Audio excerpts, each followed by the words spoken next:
guess to start off, how was practice tonight? Physical. That's the word I can use. It was very, very physical practice today.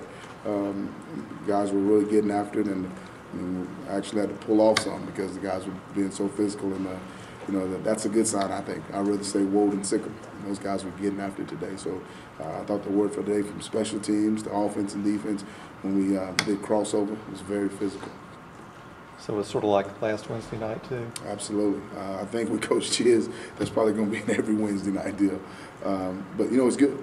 The good thing is the kids were talking about it. Even in my individual meeting, they were talking about, the drills coming up when you cross over wideouts versus DBs or O-line versus D-line, so that was encouraging.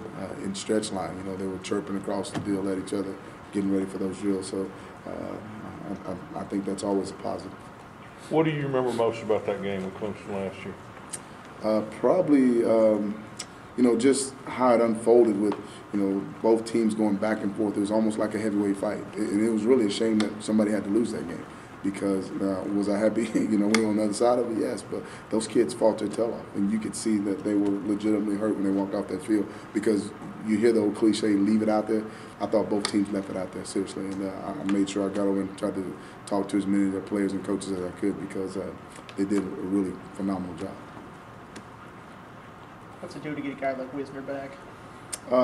It helps you just because he brings some experience, If he drops another ball, you won't have to worry about that question again. Because the only way he'll catch is if we're throwing it away. It'll go over his head on the sideline.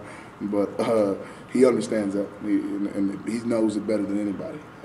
And really, it's probably my fault for putting him out there too soon. He only had been out for a week, and I slid him out there anyway. But that tells you the confidence that I have in him getting lined up and doing the things he needs to do. He paid for it. He's looking to redeem himself, as we say in my room. How do you kind of go about getting the young guys ready for their first road game? There's no substitute for experience, and the only way they're going to get ready is to go out there and do it. Those guys playing a lot of special teams, and obviously the offense that they've been allowed to get in limited is going to help them. And they've matured each week, just like everybody else. And so, you really don't. You take them there, and then the next time they go, they get an experience for it. But it does help some, like when you travel, and for us, like we stay in Montgomery the night before, so, they've had to leave their rooms and leave the comfort of being right here in Auburn and going to a hotel. So it'll be the same deal. They'll be in a room with the same roommate that they had in Montgomery. And, most guys think you're just doing that just to be doing it, but it gives them some semblance of what it's going to be like on the road because, again, they're not in their own apartment or their own dorm. They're staying in a hotel. They're in meetings, and, same status quo. And we'll do the same thing on the road. This offense, is it maybe a little easier than some because there's so much visual to go on the road with as far as noise? Yeah, it is. I mean, noise can still be a factor. I mean, when we went to Tennessee, it was really loud there, and so it can be a factor. But for us, just because our guys have done it so much, we're going to try to make sure that we execute, keep things simple. Obviously, you're not trying to get that crowd involved.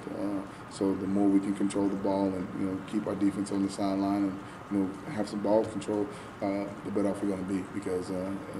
I haven't ever been there, but I've heard that it's a pretty rowdy place. I've got friends that have coached there. Dan Brooks, who's on the staff right now, he and I were together at Tennessee, and just seen him on the road recruiting. He talks about how phenomenal it is and how loud it is. So I just think for us, we have to do what we do. We can't get caught up in crowd noise and things that we can't control.